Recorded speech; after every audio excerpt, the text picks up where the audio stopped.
Hello, welcome to the channel. Today we're going to be riding along a section of the South Platte River.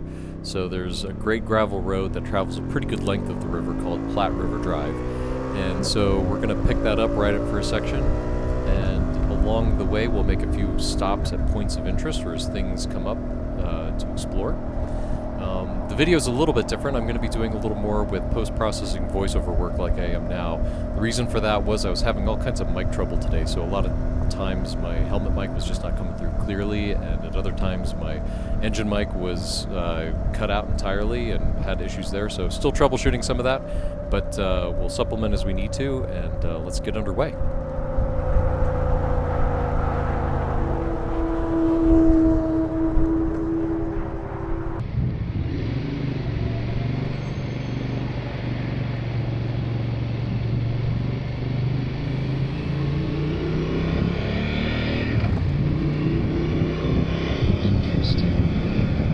What I'm referring to here is I haven't been on this particular stretch of Santa Fe for a while, so what's weird about this, the way they've designed it, is that the northbound Santa Fe lanes cross over to the left side of the road to merge onto the highway. So this is the first time I've seen it, and it took me a little by surprise.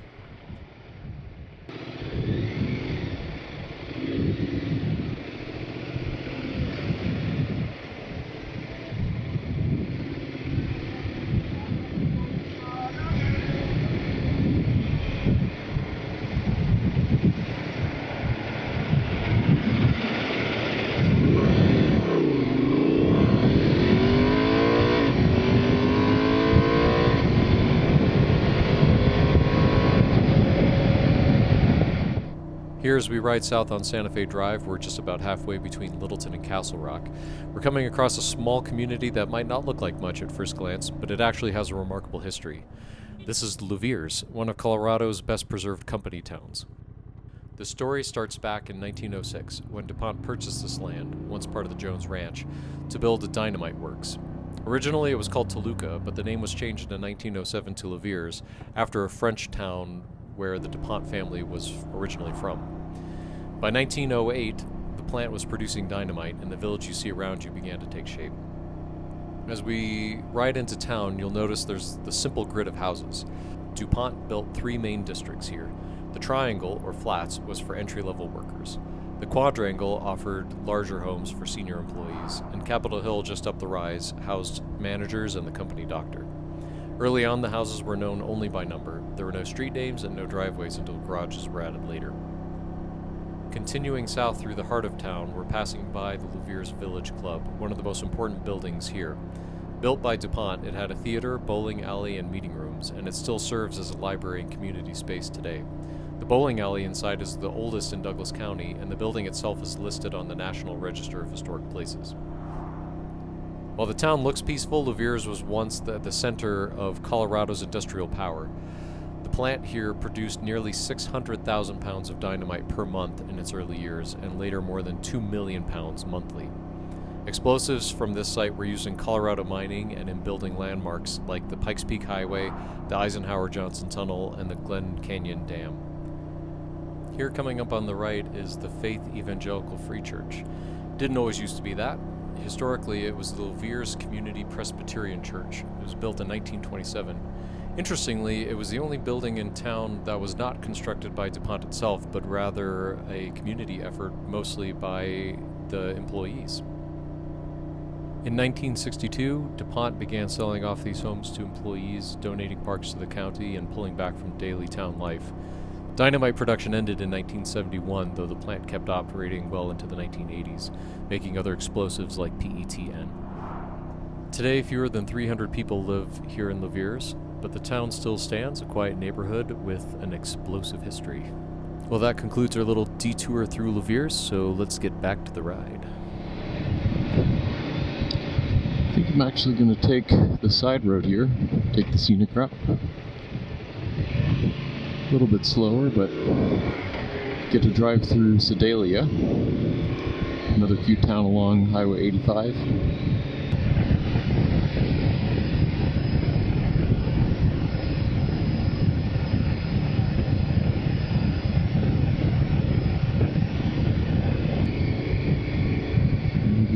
are coming into Sedalia. Smokehouse right here. We've eaten at Beeman's BBQ. They're pretty good.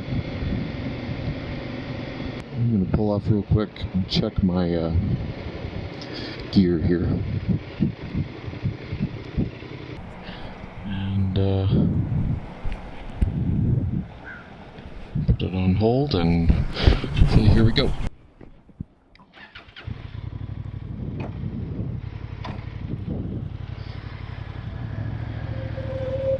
Still recording, so we are. It's good. There's a little main street.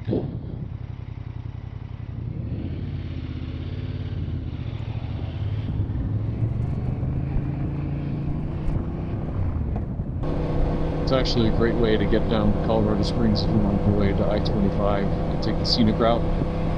If traffic's good on I-25, it's definitely faster to take that way, but that's not often.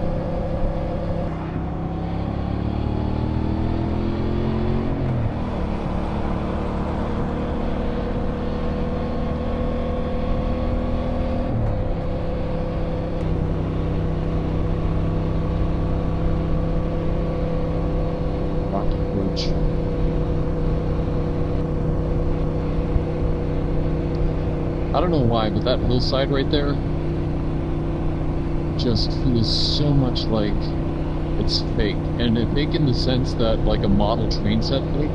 You know how they have that, like, that green almost spray paint that gives it like a foliage texture, but it's not on the styrofoam? That little green carpet kind of feels like that, and then the random little trees. It's so funny.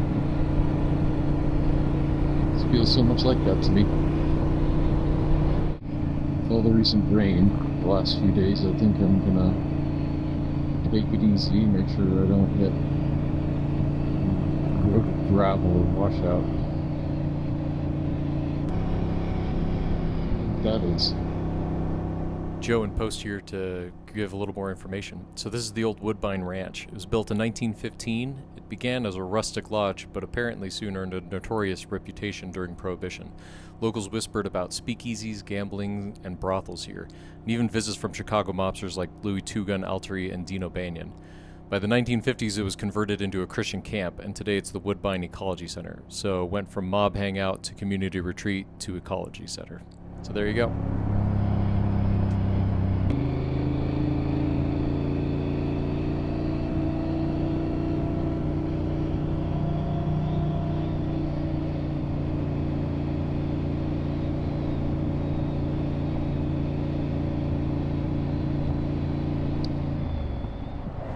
It's amazing. Oh, a couple of circling hawks there, that's cool. Almost didn't even feel like we were increasing in elevation, but sure have been.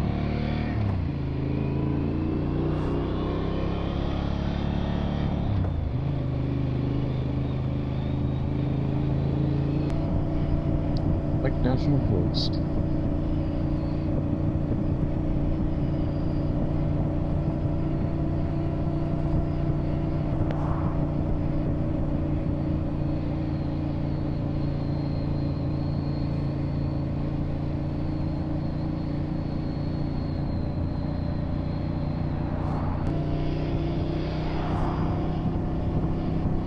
Kittens, bunnies, ducks, eggs. Huh. Can't say I'm in the market right now. I've actually heard that ducks are great to raise for eggs like chickens. In fact, in some ways better.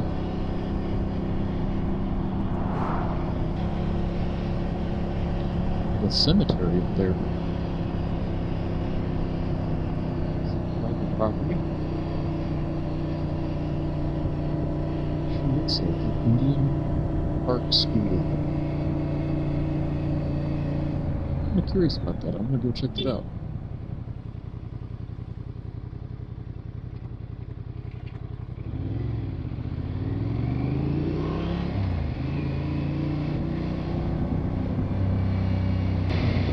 An Indian Park School.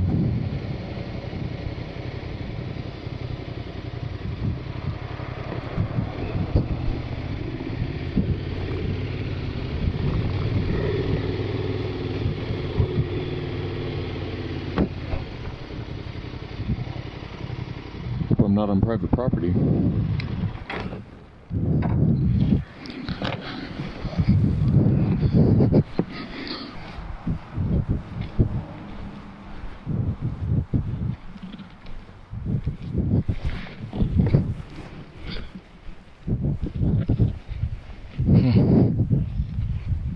Indian Park Cemetery. This area, the graves of children by the name of Brown. They lived in the house across the road. Huh. Wow. Didn't know that was here. Joan posts here with a little bit more information. So this one-room schoolhouse was built in 1884 and basically served this rural community. So they would bring in itinerant teachers who would stay in local houses, and kids would travel from all around by any means they can, horseback, sled, walking, to attend school. Some years as few pupils as one.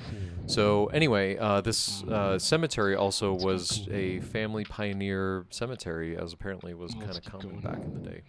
The schoolhouse shut down in 1959, and that was kind of the end of it. And then in the 70s, it was registered as a historic landmark. So more information, I'll put a link down to their website, the organization that maintains this, and you can find that in the description.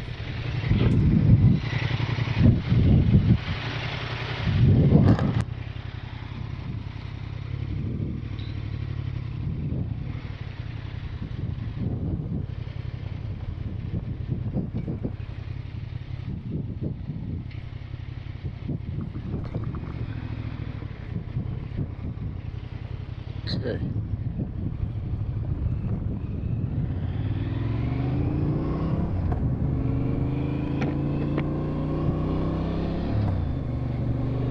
Interesting find there.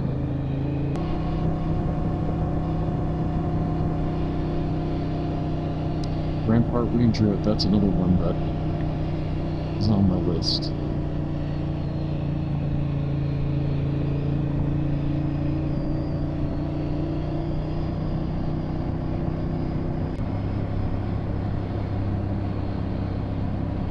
Sprucewood.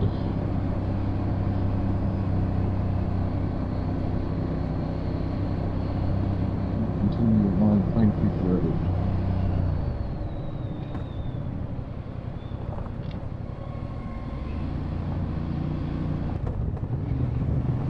% grade. Use caution. I should think so.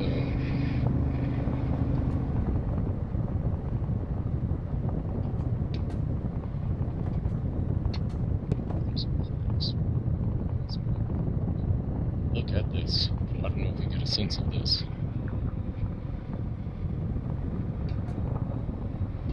Steep grade.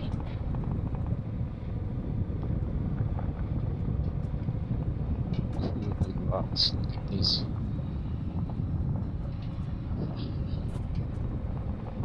Hope this comes through on the camera. Look at once. Watch for it. Haha. It's fun to ride up, actually.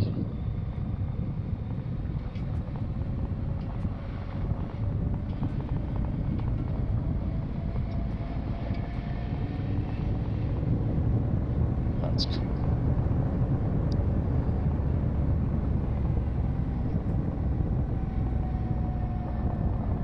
So watch out, guys.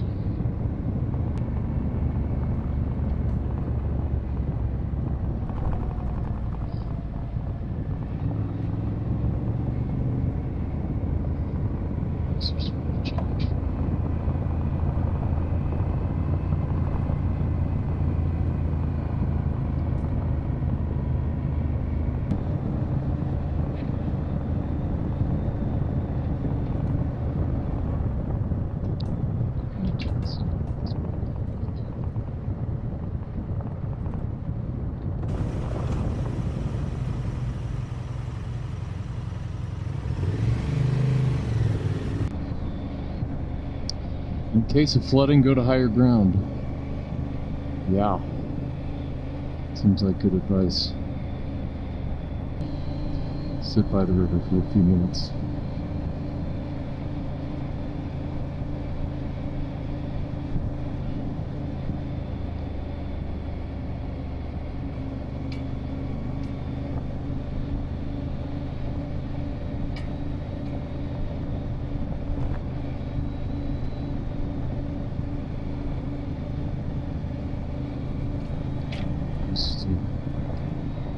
the dance.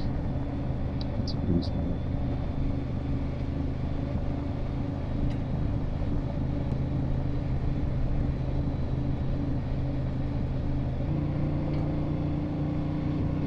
Look at that rock. This is cool. Look around.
Oh, butterfly, look at that.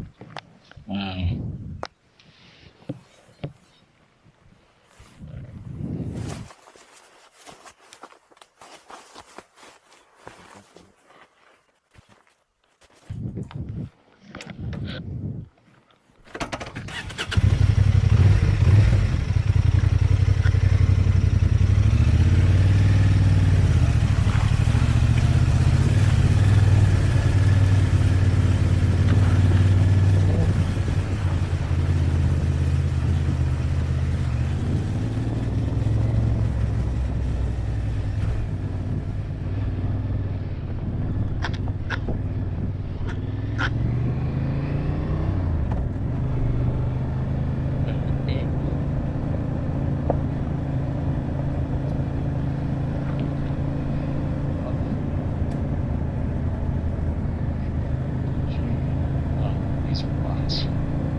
That.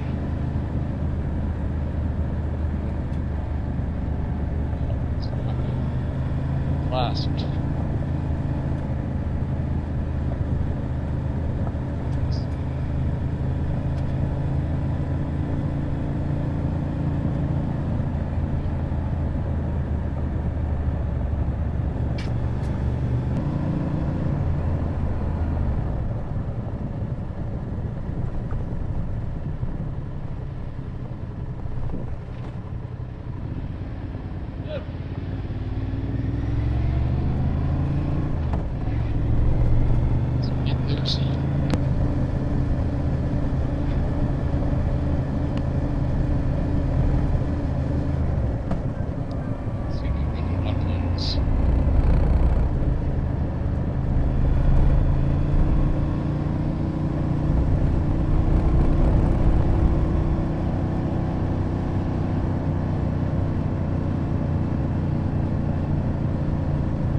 Joe in Post here.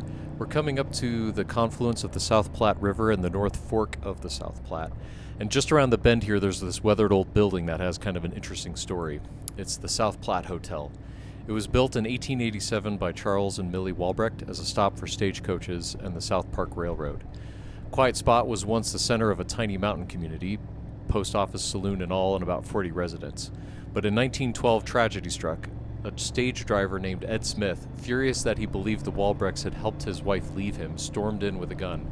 He shot both Charles and Millie, set the building on fire, and fled into the hills, where he later took his own life. The Walbrechts survived and rebuilt a year later, reopening the hotel to travelers seeking trout fishing and mountain air. It finally closed in 1969, and now it sits abandoned.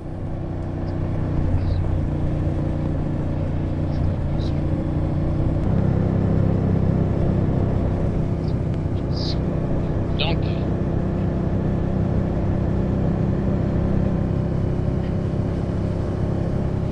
Yes.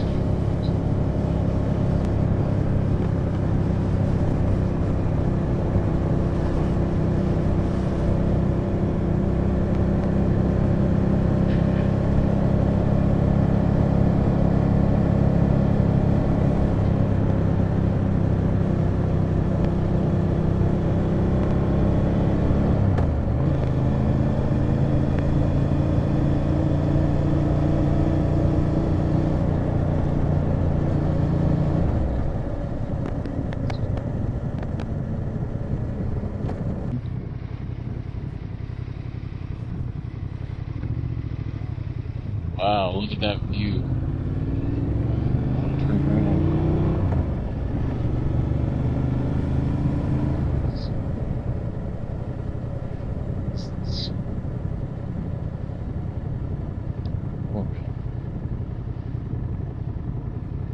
Westall. Charity, Hope, and Protection. Tell my wife I died thinking of her. Joe in Post here with a little more details on this. So this is a memorial to railroad engineer William G. Westall. In 1898, Westall was at the throttle of a Denver, South Park, and Pacific excursion train when a flash flood sent debris across the tracks. Seeing the danger, he slowed the train to spare his passengers, saving hundreds of lives, but the engine struck the debris and derailed. Westall was crushed in the wreckage and died later that night. His last words were said to be, "Tell my wife I died thinking of her." A year later, his fellow railroad men raised this monument beside the river, a lasting tribute to his courage, duty, and love.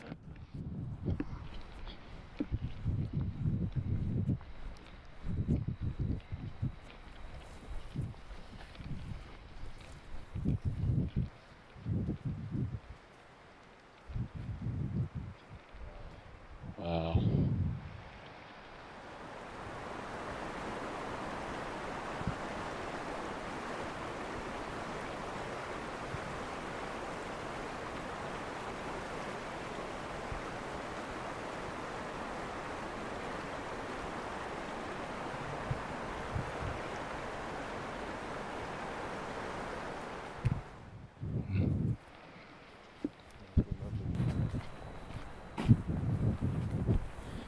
There she is. Back to Saoirse.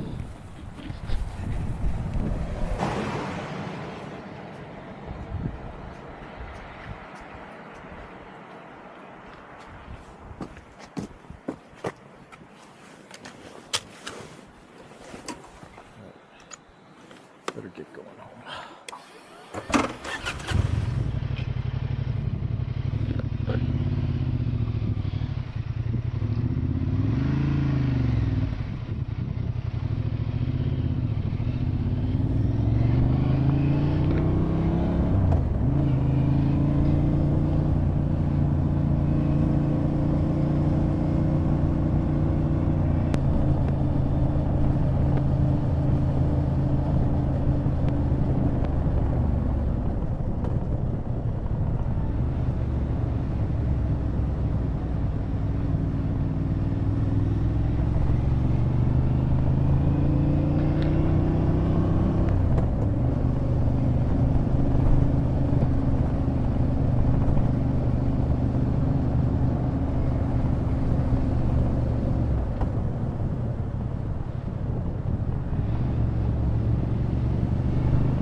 Here we are getting back into the Denver metro area, so we'll wrap this video up.